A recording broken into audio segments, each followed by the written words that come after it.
AMD FSR Redstone telah datang dan kualitasnya ternyata nggak mengecewakan. Doom scrolling di Instagram sekarang bisa diatur apa yang muncul, dan Pixel 10a stuck di masa lalu.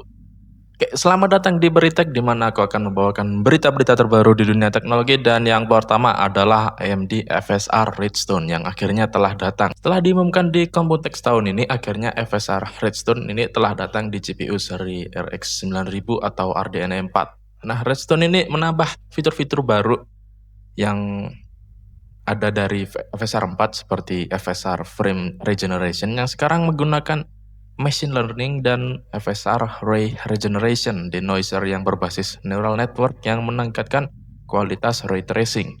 Itu juga ada FSR Radiance Caching yang masih belum ada supportnya di dalam game, tapi ini fiturnya didesain untuk mengurangi biaya performa ray tracing global illumination. Jadi ray tracing bisa lebih lancar lah intinya di GPU AMD.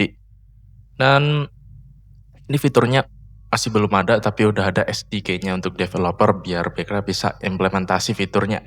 Nah, dari review yang ada, FSR Redstone ini adalah update yang signifikan peningkatannya dan semakin dekat dengan fitur setnya Nvidia dan menjadi alternatif yang sangat valid. Seperti frame generation-nya yang peningkatannya lebih signifikan, sekarang menghasilkan kualitas gambar yang setara atau bahkan lebih baik dari DLSS N4, terutama di shadow dan benda-benda yang bergerak cepat kayak gitu. Dan di FSR Ray Regeneration juga tambahan yang bagus, jadi jawaban dari DLSS Ray Reconstruction-nya punya Nvidia. Jadi dia bisa ningkatin resolusi, stabilitas, dan noise dari ray tracing itu, dan efeknya ke performa itu dikit banget. Jadi wajib dinyalakan kalau gamenya support. Tapi gamenya sekarang sih cuma ada Black Ops 7 doang, dan tahu sendiri game Black Ops 7 itu kayak gimana. Jadi nunggu supportnya di game yang lebih proper lah intinya nanti. Dan untuk game-game yang masih belum diupdate ke FSR 4 kayak gitu, bisa juga pakai fitur driver level override yang otomatis menambahkan support untuk versi yang terbaru yang kompatibel. Dan jadi ini peningkatan yang sangat lumayan, walaupun masih ada fitur yang kurang beberapa kayak 3 kali atau 4 kali frame generation, dan sayangnya ini cuma bisa dipakai di RDNA 4. Jadi yang sebelumnya RDNA 3 ke bawah nggak bisa pakai ini. Yang generasi sebelumnya harus sabar dengan FSR 3 aja. Dan selanjutnya, Instagram yang telah mengumumkan fitur baru untuk melihat dan mengontrol algoritma Reels kalian. Fitur ini sekarang masih ada di US doang, dan nanti akan tersedia di global dalam bahasa Inggris soon, TM asterisk. Nah, cara mengaksesnya ada ikon 2 garis dengan hati di kanan atas. Nah, di dalam tab itu ada topik yang Instagram pikir kalau kalian tertarik, dan kalian bisa pilih yang mana dari itu yang kalian mau lihat lebih atau kurang, dan rekomendasinya nanti akan beradaptasi sesuai itu. Kalian bahkan bisa membagikan minat kalian yang direkomendasikan Instagram ke story. Jadi followers kalian tahu kalau kalian suka nonton brain rot ultra rasis, ataupun suka nonton softcore, atau suka nonton loot, jadi bisa dibagiin ke story. Jadi fitur ini nanti juga akan diperluas ke tab Explore dan bagian lain dari aplikasinya. Yang ini menurutku lumayan sih. Jadi nggak perlu lagi nge-setup Reels sekalian dengan nonton yang kalian suka dan like dengan yang kalian suka doang. Jadi sekarang bisa langsung diatur sendiri lewat pengaturannya. Dan moga aja nanti banyak sosmed yang nyontek kayak gitu. Oke, dan selanjutnya. Nah, sekarang Google.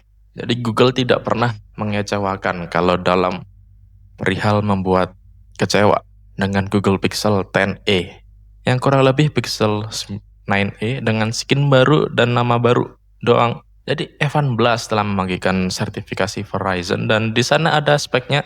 HP ini bawa layar 6,28 inci AMOLED Full HD plus 120 Hz, kamera depannya 13 megapiksel, kamera belakang 48 megapiksel f1:7, sama dengan ultrawide 13 megapiksel f2,2. RAM-nya 8 GB, storage-nya 128 GB untuk varian yang paling bawah. Baterainya 5100 mAh yang kemungkinan besar cuma dukung charging 23 watt. Masih belum dikonfirmasi untuk chipsetnya, tapi kemungkinan masih pakai Tensor G4 yang ada di Pixel 9a. Jadi emang aku tahu kalau Pixel 9a itu emang bagus ya. Seri E itu biasanya bagus karena speknya mid-range tapi masih bawa software dan kualitas yang kita mau di HP Google. Tapi itu bukan alasan buat rilis HP yang sama di generasi sebelumnya, cuma namanya doang beda. Google. Semoga aja dengan ada ini Pixel 9a nanti harganya turun lah minimal. Karena Pixel 10a ini beneran mengecewakan kalau emang speknya sama persis kayak yang dulu. Dan selanjutnya seenggaknya yang ini masih upgrade. Oppo dengan Oppo Reno 15C yang sekarang udah terdaftar di database China Telecom. Listing tersebut menunjukkan spek-spek kuncinya, varian RAM, penyimpanan, dan pilihan warna juga kayak gitu. Nah, jadi Reno 15C ini nanti akan ditenagai Snapdragon 7 Gen 4 dengan opsi RAM dan storage-nya ada 12256 dan 12512.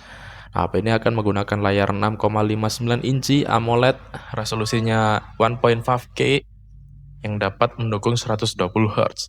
Dan listing tersebut juga menunjukkan bahwa Reno 15C ini akan menggunakan ColorOS 16, basisnya Android 16. Di listing tersebut juga menampilkan bahwa Reno 15C ini akan membawa kamera depan 50 megapiksel dan di belakang ada kamera utama 50 megapiksel, telefoto 50 megapiksel, dan ultrawide 8 megapiksel doang. Gue nggak tahu kenapa masih ada aja ultrawide 8 megapiksel. Bisa nggak kita move on dari ultrawide 8 megapiksel di HP mahal kayak gitu? Gue paham dari dulu sama aja. Jadi Reno 15C ini nanti akan dijual dengan 3 warna, ada Aurora Blue, Academy Blue, dan Starlight Bow. Oke, dan selanjutnya sekarang Samsung yang juga nggak mau kalah dengan Google kalau bawa kekecewaan dengan Galaxy S26 nanti yang akan memakai kamera yang sama di Galaxy S25. Nah, di Galaxy S25 ini mempunyai kamera utama 50 megapiksel 1:1,56 inci, telefotonya 10 megapiksel 1:3,94 inci, 3 kali zoom, dan 12 megapiksel ultrawide 1:2,55 inci. Jadi kamera ini sama dengan kamera yang ada di S24, yang juga sama di S23 juga. Jadi kamera ini udah 4 generasi dipakai. Tapi menurut laporan yang sama sih, Samsung awalnya ingin upgrade kameranya, tapi jualnya nanti juga dinaikin harganya. Tapi mereka mengubah rencananya karena iPhone 17 bawa upgrade di layarnya dan storage-nya, tapi masih jual di harga yang sama, $799. Ini membuat Samsung membuat keputusan yang mepet untuk membatalkan upgrade itu agar mereka bisa menyamai harganya di $799. Dan karena ini, produksi Galaxy S26 akan delay karena mereka harus mendesain ulang internal mereka, dan Galaxy S26 dan S26 Plus nanti baru diproduksi di awal 2026, sedangkan yang S26 Ultra udah diproduksi mulai bulan ini seharusnya. Jadi Samsung karena mereka nggak percaya dengan produknya sendiri, mereka takut dengan Apple kalau mereka jual harga lebih tinggi, jadi mereka harus batalin upgrade-nya cuma buat nyamain harganya iPhone. Dan sekarang lanjut lagi ke Samsung. Sekarang di seri yang lebih ramah di kantong ada A07 5G, A37, dan A57 yang sebentar lagi akan rilis. Dengan Galaxy A07 5G yang akan rilis akhir bulan ini atau awal Januari. Sedangkan A37 dan A57 ini akan rilis lebih awal dari pendahulunya. Jadi paling awal itu sekitar Februari tahun depan lah. A37 ini bawa Exynos 1480 yang performanya oke tapi nggak terlalu spesial sih. Dan A57 juga akan bawa Exynos 1680. Keduanya nanti akan tentu aja Android 16 One UI-nya juga. Dan untuk A57 ini ya nanti akan bawa charging yang lebih cepat dari flagshipnya. Dia bawa charging 45 watt. Yang kayaknya jadi yang pertama deh di HP Samsung. Oke, jadi itu aja untuk hari ini. Like kalau Anda suka, subscribe. Nanti sumber beritanya akan ada di bawah deskripsi dan itu aja. Thank you.